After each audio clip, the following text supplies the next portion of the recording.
Good morning. It's Paul and Michael here. I'm visiting with my friend Michael, and he's going to share a psalm with us today as we're reading through the Psalms. He's going to read us 139. So, Michael, take it away. Okay. So, as Paul said, Psalm 139.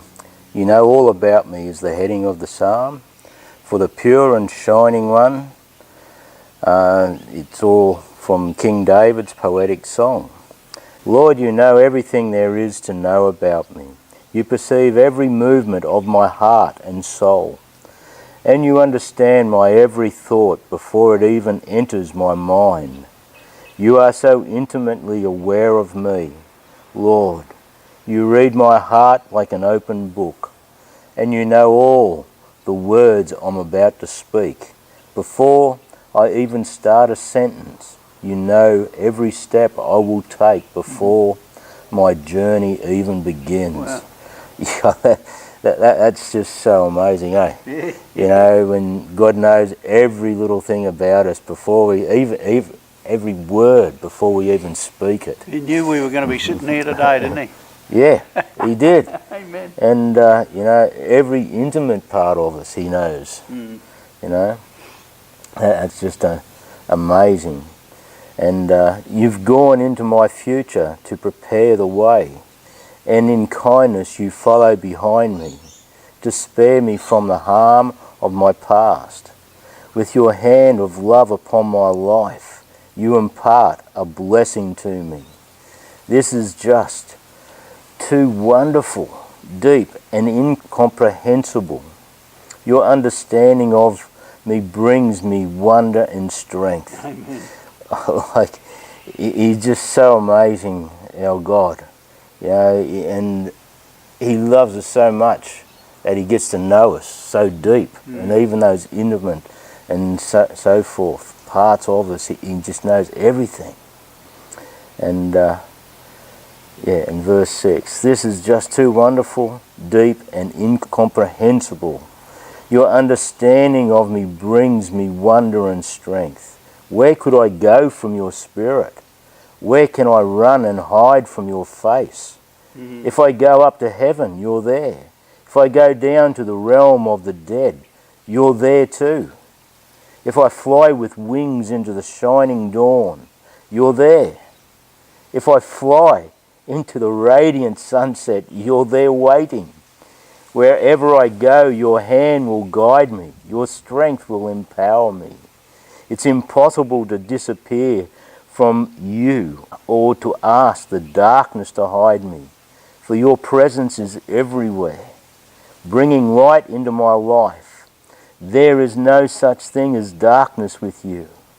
The night to you is as bright as the day. There's no difference between the two. Yeah, like that in itself is just amazing, because there is no darkness wherever God is. No, it's always light. In him, it's always light. His presence is everywhere we go. Hey?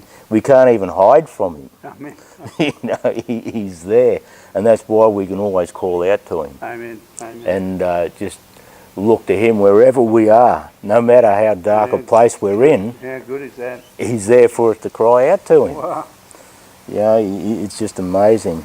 Now, you formed my innermost being, shaping my delicate inside and my intricate outside, and wove them all together in my mother's womb. Wow.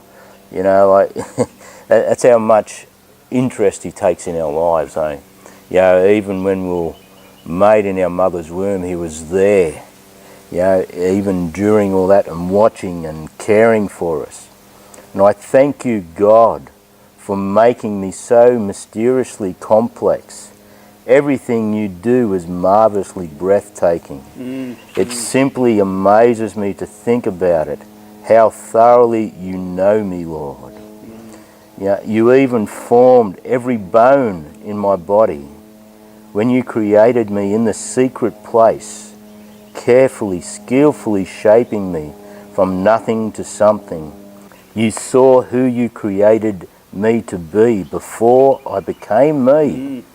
Before I'd ever seen the light of day, The number of days you planned for me were already recorded in your book. Amen. Like that in itself is just amazing. Yeah, he's written a book about you. Yeah, before we're even there. Yeah. You know, and when he was creating, he watched every intricate part being made and formed. And some of the Hebrew wording, it speaks about how we're even like a person doing embroidery. That's how delicate. Wow. He was there watching every little part of it being formed together. It's just so amazing when you see how much he cares for us. Amen. In that very thing, eh? Every single moment you are thinking of me. How precious and wonderful to consider that you cherish me constantly in your every thought. Wow. Oh God, your desires toward me are more than the grains of sand on every shore. When I wake each morning, you're still with me. You know, like that is just amazing in itself. Every thought that he has of us is more than the grains of the sand. You just can't fathom it, can you? It's so vast. Yeah. And another version of the Bible, it talks about, it says precious thoughts. Yeah. You know, they're more than the grains of the sand, the precious thoughts that he has for us. And that's just what a loving God he is. Oh God, come and slay these bloodthirsty, murderous men, for I cry out, depart from me, you wicked ones. See how they blaspheme your sacred name and lift up themselves against you, but all in vain. Lord, can't you see how I despise those who despise you? For I grieve when I see them rise up against you. I have nothing but complete hatred and disgust for them. Your enemies shall be my enemies. And like that's just the heart of David, of how much he loved God, hey? You know, like even your enemies are my enemies, he's saying there. You know, and that's just amazing. When you see how God has just seen how much he loves David and every one of us, and then David's heart just turns and just displays that love that he has for God, eh? And God, I invite your searching gaze into my heart. Examine me through and through. Find out everything that may be hidden within me. Put me to the test and sift through all my anxious cares. See if there is any path of pain I'm walking in, and lead me back to your glorious and everlasting ways, the path that brings me back to you. And you know, even after David just saying those few things, he cries out to God and says, search me, as other versions say, search my heart and see if there's anything that shouldn't be there. You know, Lord, I don't want it in my life. That's right. He's wanting to be cleansed. Yeah, completely. Search if there's any wicked way in me. He wants to be completely right with his God, because he doesn't want to be hated by God. No. You know, because God hates sin. Amen. He loves the sinner, but he hates sin. And in the wicked ways of man, he just hates that and despises it. And he wants us to live a life that's right before him. Yeah. And that was David's heart there at the end of that that Amen. actual psalm.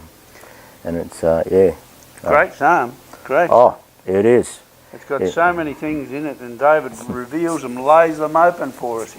He's saying it, he thinks about us all the time. He thinks about it. He's got so many thoughts, more than the grains of sand on the beach. And that's a lot of precious thoughts. Yeah, it's more than what we can comprehend.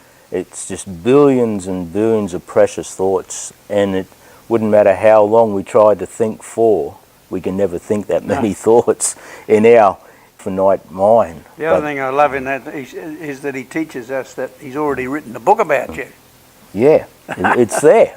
It's there already. And you know, in the Ready book to of be read. Revelations, in Revelation 20, he says he's going to open the books.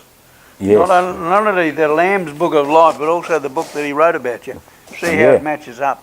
Yeah. Hallelujah. Oh, yeah. Well, And, that's great, Yeah. Michael. Thank you And- for sharing your thoughts about that psalm. And hey, you get into the psalms. You're going to get blessed. Allow the Lord to Yeah. speak to you, and try to get some of the Amen. psalms into you. And have a great day. We'll see you later. Amen.